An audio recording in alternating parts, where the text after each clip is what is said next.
예, 여러분 반갑습니다. 오늘은 성공한 사람들의 사주 분석 세 번째 시간으로 대우그룹 창시자 김무중 회장님의 사주를 분석을 해보도록 하겠습니다. 저는 해천이라고 합니다. 자, 이분은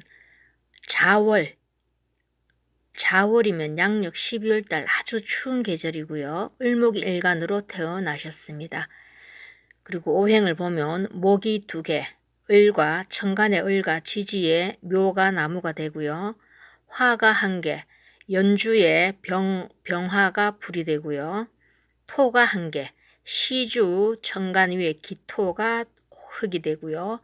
금이 1개, 월간에 경금이 하나 있고요. 물이 3개, 수가 3개니까 해와 자 되는데 지지에 연, 월, 일시에 나란히 이렇게 3개가 있어서 오행은 골고루 다 들어있지만 물이 좀 많은 사주입니다.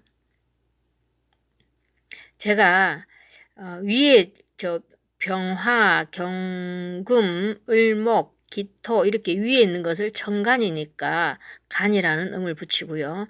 밑에 지지는 자, 해, 묘 이렇게 나가는 거는 지지니까 지자를 붙이도록 하겠습니다. 천간, 지지 이거 기억해 두시면 되겠고요.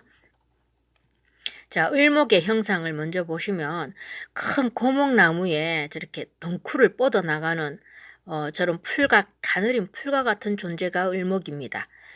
그래서 갑목이 저 큰 나무라면 거기에 기생해서 사는 게 을목이니까 여기에서 우리가 갑을관계라는 말이 유래가 이쪽에서 나왔다고 생각을 하시면 되겠네요.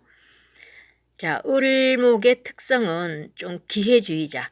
갑목은 꼿꼿하고 굽히질 않죠. 또 굽어지질 않으니까. 그래서 어떻게 보면 융통성이 없다고 표현할 수 있는데 을목 같은 경우에는 저렇게 나무 덩쿨을 가지 따라 이렇게 자기가 몸을 굽혀가면서 타고 올라가는 그런 특성을 가지고 있다 보니까 기회주의자라는 면도 좀 있고요. 그리고 확장하고 발전, 분리. 또 을목이 보시면 저 위아래가 다 옆구리가 터졌다고 기토와 마찬가지로 말을 굉장히 잘합니다. 그래서 언변이 뛰어나다. 그리고 또 아무 기둥이나 있으면 타고 올라가는 기질이 있으니까 환경 적응력도 아주 뛰어나고요. 그리고 생활력이 또 매우 강한 이런 특성을 가지고 있습니다. 옛날 말에 갑을병정, 무기경신, 임계 이 식간들을 모아놓고 살펴본 결과 그 어려운 보릿고개라도 을간의 을목의 자식들은 굶어 죽지 않는다라고 할 정도로 을목이 상당히 부지런하고 생활력이 매우 강합니다. 잡초라고 생각을 하시면 되겠죠. 자, 여기 보시면 본인 일원이라고 써있는 을목이 본인을 뜻하는데 바로 옆에 정관, 경금과 합을 했습니다. 이것을 을경합이라고 하고요. 정관과 합을 해서 직장운은 좋을 수 있으나 결국은 저 합이라는 것도 묶여 있다는 의미를 뜻하니까 자기 뜻을 마음껏 펼치기에는 좀 한계가 있다. 이렇게 통변이 가능하고요.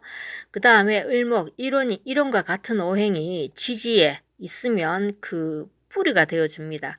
그래서 이 사주는 을목 밑에 시주에 묘목이 있으니까 이분은 굉장히 힘이 강하다고 보시면 되겠습니다.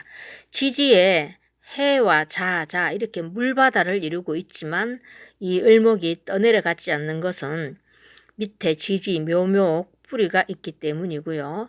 또 저렇게 뿌리가 있을 때는 을경합을 했을 때 을목이 경에게 끌려다니는 게 아니고 을목이 경을 주도적으로 이끌어간다 이런 뜻으로 해석을 하시면 되겠습니다.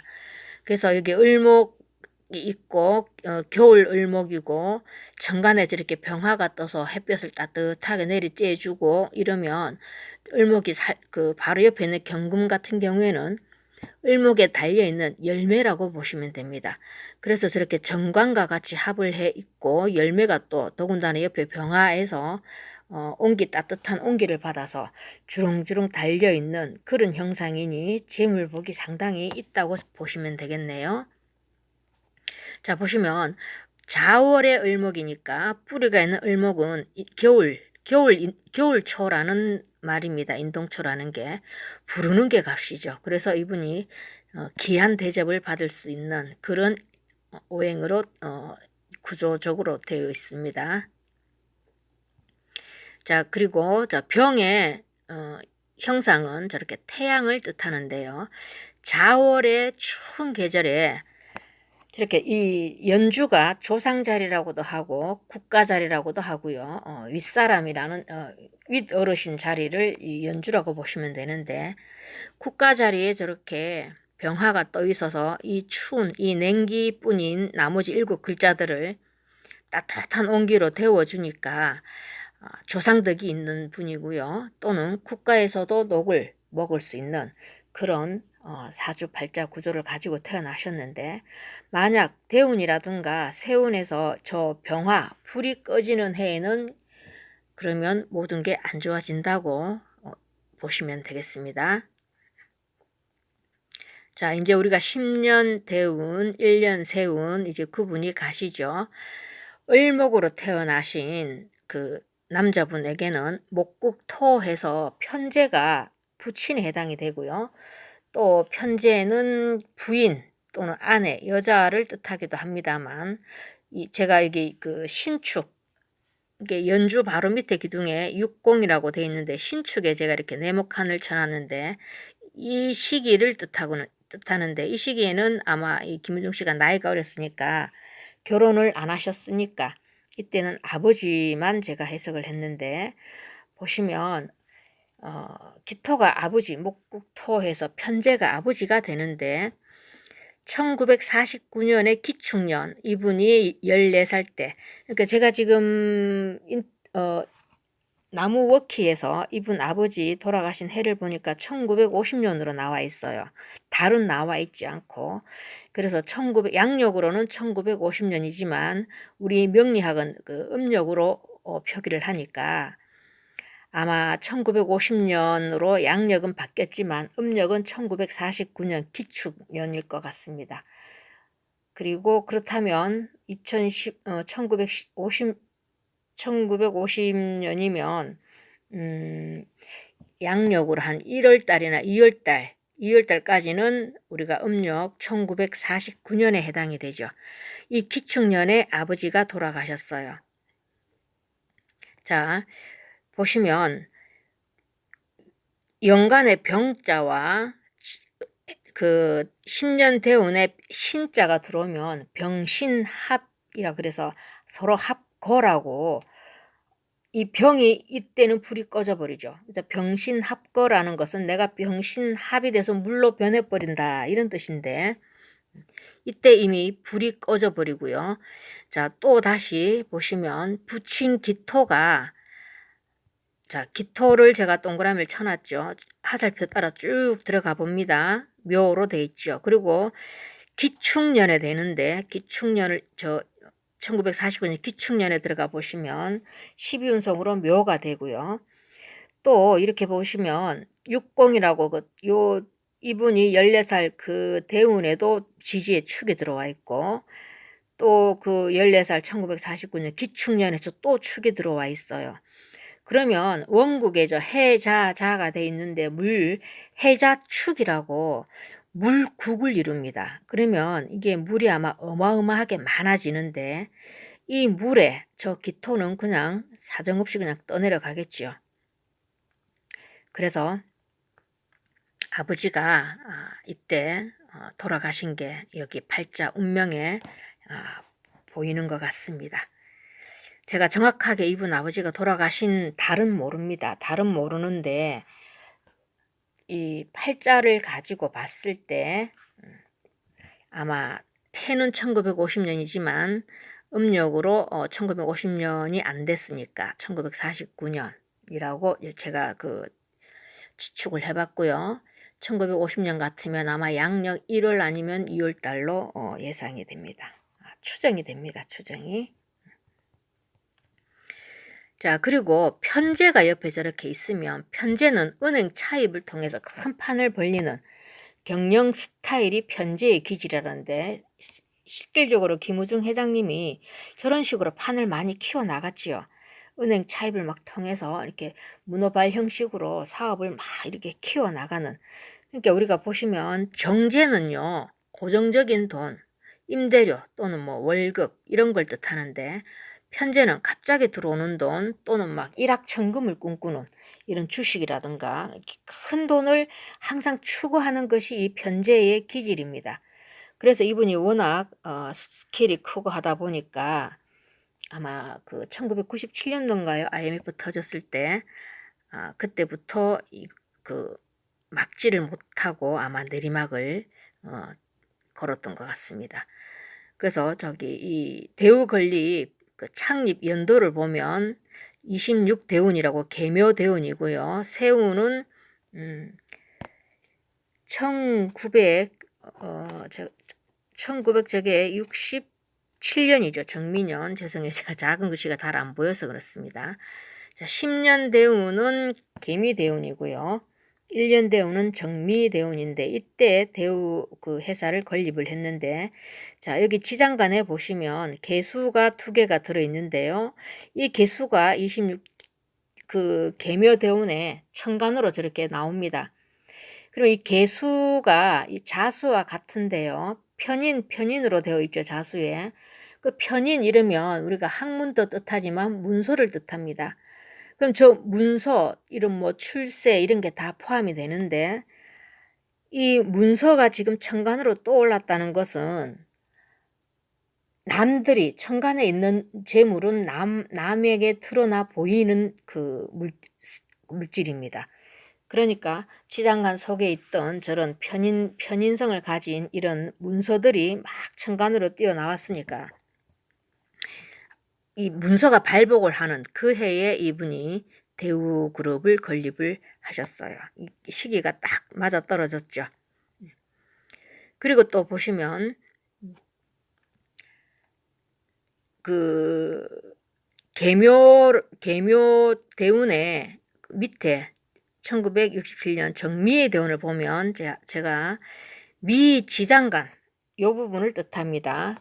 미지장간 지장간 속에 들어있는 간지가 뭐냐면 정을기가 들어있는데요. 정은 이분한테 목생화해서 식신이라고 먹는 귀신이죠. 먹는 복이 들어왔고요. 그 다음에 또 을목이 같이 들어왔으니까 본인의 뿌리가 되어주니까 본인의 힘이 상당히 막강해지는 때이고요. 그 다음에 자 기토는 목국토 해서 편재. 아까 제가 편재는 아버지도 되고 또는 남자한테는 여자도 되고 재물도 된다고 했습니다. 그래서 편재는 큰 재물을 뜻하니까 이 정미 세운이 이분에게 가장 사업하기에는 아주 최적의 해였다고 보시면 되겠습니다. 그러니까 세운도 딱 떨어졌죠. 제가 편제를 남자에게는 아버지도 되고 여자도 된다고 하는 걸 아마 몇 번 말씀을 드린 것 같은데, 여기에서 유래돼서 남자들에게 재물이 나가면 여자도 같이 따라 나간다 이런 말이 있죠. 그래서 이 남자는 재물과 여자를 같이 봅니다. 자, 그리고 이분이 지금 바로 밑에 일지에 해수를 깔고 있는데, 해는 역마로서 외국으로 활동 영역을 넓혀나가는 오행입니다. 자, 이제는 아까는 건립 시기를 봤다면 이제는 이분이 이제 대우그룹을 청산하는 2002년 임오년을 제가 살펴볼 건데요. 자, 세운에 대운은 정미대운이었습니다. 대운은 뭐 그다지 문제는 없었어요. 대운은 그런대로 좋았는데, 대운은 큰 고속도로, 큰 길이라고 보시면 되고, 세운은 그 고속도로를 달리는 자동차라고 보시면 됩니다. 그래서 이 대운이 10년 대운이 좋다고 다 좋은 게 아니고, 그 1년마다 바뀌는 세운에 따라서 기륭하복이 결정된다고 보시면 되겠고요. 대운에는 큰 문제가 없었는데, 세운에 이모 세운이 들어왔는데, 세운 천간 임가 팔자 원국의 연간에 있는 저 병이 인병충을 해서 저 불이 꺼집니다. 물과 불이 충을 하면 불이 꺼지겠죠. 이분에게는 저 상간에 해당되는 병화가 거의 용신이라고 봐야 되는데 저 귀중한 병화가 꺼지는 그런 세운이었고요. 그 다음 또 지지가 세운 지지에 이모할 때 오가 또 불이 되는데 팔자 원국에 자가 2개나 있으니까 쌍충을 받습니다. 이것도 또한 불과 물이 붙는 거죠. 그러니까 여기서도 지금 충을 하고 이래서 이런 것들을 천간과 지지가 모두 충을 한다 해서 천충지충입니다. 그러면 천간으로 상간이 불이 꺼졌으니까 상간은 본인의 활동 영역 이런 것들을 나타내는데 본인의 활동 영역이 다 날아간 그런 상황이고요. 그 다음 지지에 자 편인을 이 자기네 이모 할 때 오도 식신이니까 을목한테는 식신이 됩니다. 오는 같은 음길이니까 이 자기 활동과 자수, 편인, 문서 이런 자기의 그 재물이라고 봐도 되겠지요. 문서니까. 이런 문서들이 다 충을 해서 다 사라지는 그런 세운에 결국 대우그룹이 청산을 하고 말았습니다. 자, 그리고 이제 마지막으로 이분이 돌아가신 해를 보면 무신대운이고요. 76 무신대운에 들어왔고 그 다음 세운은 기해 세운 2019년에 돌아가셨죠. 자, 10년 대운 지지에 오는 저 신의 형상은 큰 세뭉치 또는 큰 바위산 신이 천간으로 올라갔을 때 저 경금과 같다고 보시면 됩니다. 그래서 저 신금 같은 저런 큰 세망치가 들어왔고요. 1년 세운에서는 자 기해가 들어왔는데 기해 하면은 이분 물이 안 그래도 많은데 큰 바닷물 해수 물이 또 들어왔어요. 그러면 자 이분의 지금 뿌리가 되어 있는 묘목의 형상을 보면 묘목은 제가 그 천간을 올리면 을목입니다. 그러니까 간목에 이렇게 붙어 사는 이런 잡초와 같은 가느린 잡초인데 그나마 이분이 지탱하고 있었던 이 묘목 뿌리가 저 묘신 이렇게 해서 충을 받아서 그 뿌리가 잘려 나가는 그런 형국이 되어 버렸죠. 그래서 큰 세뭉치에 의해 가지고 저 묘목 본인의 을목의 뿌리가 잘려 나가는 저해가 대운도 물론 무신대운의 영향을 받았고요. 결국 결론적으로 기해대운 본인 사주에도 큰 물이 이렇게 많은데 큰 물이 들어오는 바람에 저 뿌리가 잘려서 결국 명을 다 하셨다고 보시면 되겠습니다. 이 대우그룹 김우중 회장님께서 마지막에는 조금 뭐 도피 생활을 해서 국민들을 실망을 시킨 점은 있지만 그래도 그분의 그 기업 정신은 본받을 만합니다.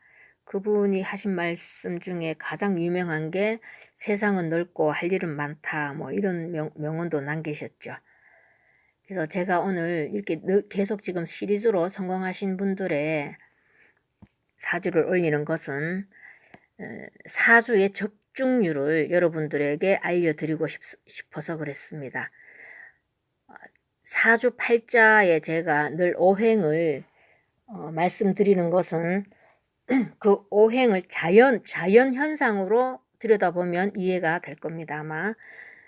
그래서 이 적중률은 한 70% 정도 된다고 보니까 큰 틀에서 흘러가는 그 흐름의 적중률만 제가 한 70%로 보고 있으니까 이 명리학의 공부를 했을 때 가장 좋은 점이 본인의 큰 흐름을 알 수 있고 그 흐름에 대처할 수 있는 그런 능력을 가지기 위해서 우리가 명리학 공부를 한다고 생각을 하시면 되겠습니다. 자, 오늘은 내용이 조금 길었네요. 감사합니다. 다음 주에 또 뵙겠습니다.